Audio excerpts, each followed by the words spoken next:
पाकिस्तान तहरीक इंसाफ के secretary general Umar Cheema इस वक्त हमारे साथ लाइन पर मौजूद हैं, उनसे बात करेंगे। उमर चीमा साहब, बहुत शुक्रिया आपके वक्त का। साबिक सदर आसिफ अली जरदारी और फरियाल तालपुर की दरख्वास्त जमानत मुस्तरद हो गई है और उसमें आज सिर्फ एक केस के बारे में बात हुई, 28 केसेस का भी जिक्र होना बाकी है। क्या कहेंगे आप इस सूरत हाल पर, इस फैसले पर? आपने ठीक कहा, एक तफील फहरिस्त है इनकी चोरी और लूटमार की, और हम तो पहले दिन से कहते आए कि ये जिन्होंने इस मुल्क को लूटा है, इस मुल्क की मईशत को तबाह किया है, अवाम को इस हाल तक पहुँचाया है, वो एहतसाब से नहीं बच सकेंगे। और आपने देखा कि पहले दिन से इस मौजूदा हुकूमत की कोशिश है कि इदारे अदालतें जो है इंडिपेंडेंटली बिला इम्तियाज एहतसाब के अमल को आगे चलाएं। और ये आज जो फैसला हुआ है बिल्कुल ये एक बड़ा तफसीली और जो जो जो शवाहिद और तहकीकात नैब ने की, उससे यही लगता है कि काफी ठोस शवाहिद है जिसकी बुनियाद पे अदालत ने जो है ये इनकी जमानत मुस्तरद की।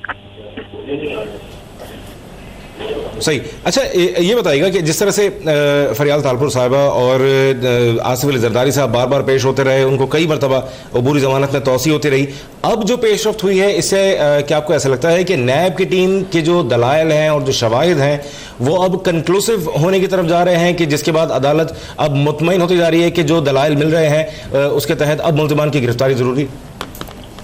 जी बिल्कुल, यकीनन वो मंतकी और ठोस शवाहिद भी और दलाइल होंगे जिसकी बुनियाद पे ये अदालत ने यह फैसला किया है। और मैं समझता हूँ कि इससे ये एक तासर यही आ रहा है कि ये नैब जो है वो जिम्मेदारी के साथ इस एहतसाब के अमल को आगे बढ़ा रही है। अच्छा उमर चीमा साहब, एक और इम्प्रेशन ये था, जैसे कि कई मरतबा कुछ रहनुमाओं ने कहा, आप ज़्यादा बेहतर जानते होंगे, कि आसिफ अली जरदारी साहब पैसे दे देंगे और नवाज शरीफ साहब पैसे नहीं देंगे। इसका मतलब ये कि कुछ बैक एंड डील्स की भी कुछ बात हो रही थी, कुछ एनआरओ की भी बात हो रही थी। तो अब हालात में क्या आप कहेंगे इसके ऊपर कि अब जब गिरफ्तारी के अहकामात हैं? देखिए, ये मुका ढील ये सब माजी के किस्से हैं। मौजूदा हुकूमत में वज़ीर आज़म इमरान खान ने बड़ा वाज़ेह कह दिया था कि जिसने भी इस मुल्क का पैसा लूटा है उसको बगैर पैसे दिए पैसा वापस किए उसको जो है उसकी जान नहीं छुटती। और नैब के कवानीन मौजूदा जो है उनके मुताबिक प्री बार्गेन का कानून तो मौजूद है। तो ये जो माजी में ये लोग मुखमुखा करके नूरा कुश्ती के जरिए ये बचते रहे एहतसाब से, अब कम अज कम जो है चोर लुटेरे वो एहतसाब से बच नहीं सके।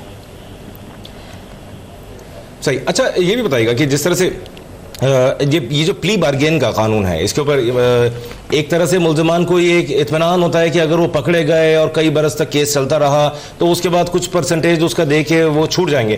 तो लेकिन एहतसाब तो ऐसा होना चाहिए कि जिसमें सज़ा भी मिले, जिसने मुल्क को कौम को नुकसान पहुंचाया उसको सज़ा तो मिलनी चाहिए। बिल्कुल सज़ा मिलनी चाहिए, क्योंकि आप जानते हैं कि ये कवानीन भी इन्हीं लोगों के बनाए हुए हैं और इन लोगों ने रास्ते नहीं रखे हैं ताकि अगर पकड़े भी जाए तो कोई ना कोई बचत का रास्ता बच जाए। लेकिन आपको पता है कि जहाँ पे मौजूदा हुकूमत जो है बाकी रिफॉर्म्स कर रही है, वहीं पे नैब के भी खासतौर पर कवानीन में रिफॉर्म्स किए जा रहे हैं और इसकी बतौर इदारा कैपेसिटी बिल्डिंग की जा रही, ताकि ये ज्यादा मौसर अंदाज में बिला इम्तियाज एहतसाब का अमल जो है उसको आगे जारी रख सके। क्योंकि इस वक्त बहुत भारी जिम्मेदारी है प्रोसिक्यूशन इन्वेस्टिगेशन के साथ साथ कि नैब को इन केसेस को मंतकी अंजाम तक पहुंचाना है, ताकि आवाम का वो जो लूटा हुआ पैसा है वो भी इन लोगों से बरामद करना है। सही। अच्छा उमर चीमा साहब, ये ईद के बाद कुछ दमादम मस्त कलंदर की बातें हो रही थी, ये तो कुछ उल्टा ही हो गया। आपकी आवाज कट रही।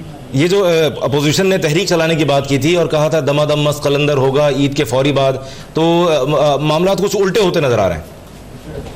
हेलो उमर चीमा साहब, क्या आप हम सुन सकते हैं? उमर चीमा साहब से हमारा राब्ता मुनक़ता हो गया, ग़ालिबन हमारी आवाज़ तक ठीक तरह से नहीं पहुंच पाई।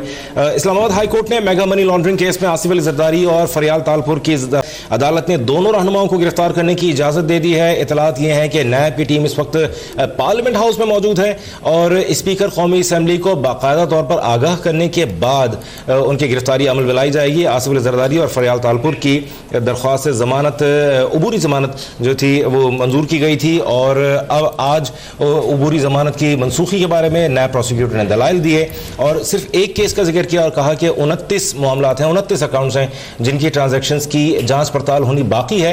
एक अकाउंट के बारे में तफसील बताई है और उसके बाद अदालत ने फैसला महफूज किया और कुछ देर के बाद जब फैसला सुनाया तो उसमें बताया गया कि आसिफ अली जरदारी और फरियाल तालपुर की दरख्वास्त जमानत मुस्तरद की जाती है और उन्हें गिरफ्तार करने के अहकाम दिए गए।